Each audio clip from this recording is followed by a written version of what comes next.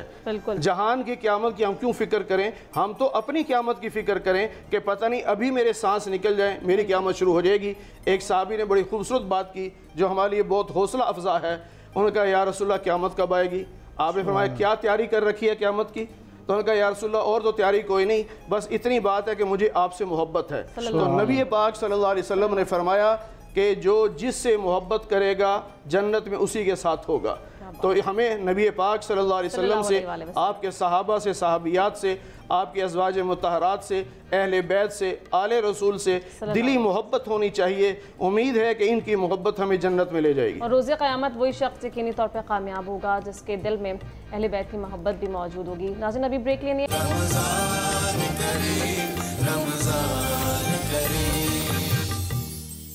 Welcome back ناظرین، break پہ جانے سے پہلے گفتگو کا سلسلہ جاری تھا اور رضوان صدیقی صاحب سے ہم نے بڑا اچھا کلام بھی سنا۔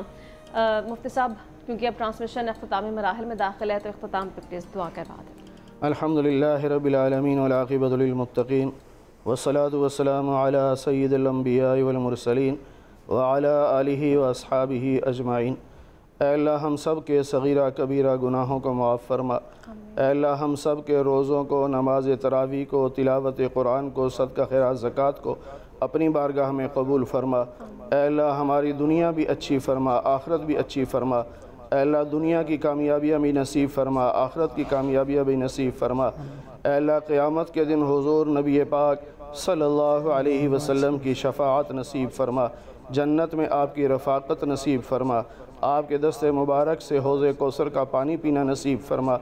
اے اللہ فلسطین کے مسلمانوں کی مدد فرما، مجاہدین کو غلبہ عطا فرما، شہداء کی قربانیوں کو قبول فرما، زخمیوں کو صحت کاملہ نصیب فرما، معاونین کے تعاون کو قبول فرما۔ اے اللہ اسرائیل اور اس کا ساتھ دینے والے ظالموں کو تباہ و برباد فرما، امت مسلمہ کو متحد اور متفق فرما، عالم اسلام کو ظالموں کے ظلم سے محفوظ فرما، خصوصاً ہمارے پاکستان کو اے اللہ استحکام عطا فرما، بیرونی اندرونی بیرونی دشمنوں سے اس کی حفاظت فرما۔ اے اللہ ہم سب کو شریروں کے شر سے، حاسدوں کے حسد سے، منافقوں کی منافقت سے، فتین کے فتنوں سے، بد نظروں کی بد نظری سے، بدخواہوں کی بدخواہی سے محفوظ فرما۔ اے اللہ محض اپنے فضل و کرم سے، حضور نبی پاک صلی اللہ علیہ وسلم کے صدقے سے ہماری دعاؤں کو قبول فرما لے۔ وصلی اللہ علی النبی الکریم محمد وعلی آلہ واصحابہ اجمعین برحمتک یا ارحم الراحمین۔ آمین ثم آمین، الحمدللہ رب العالمین۔ ناظرین مجھے اور میری ٹیم کو دیجیے اجازت، اپنا خیال رکھیے، انشاءاللہ آپ سے ملاقات ہوگی وقت افطار۔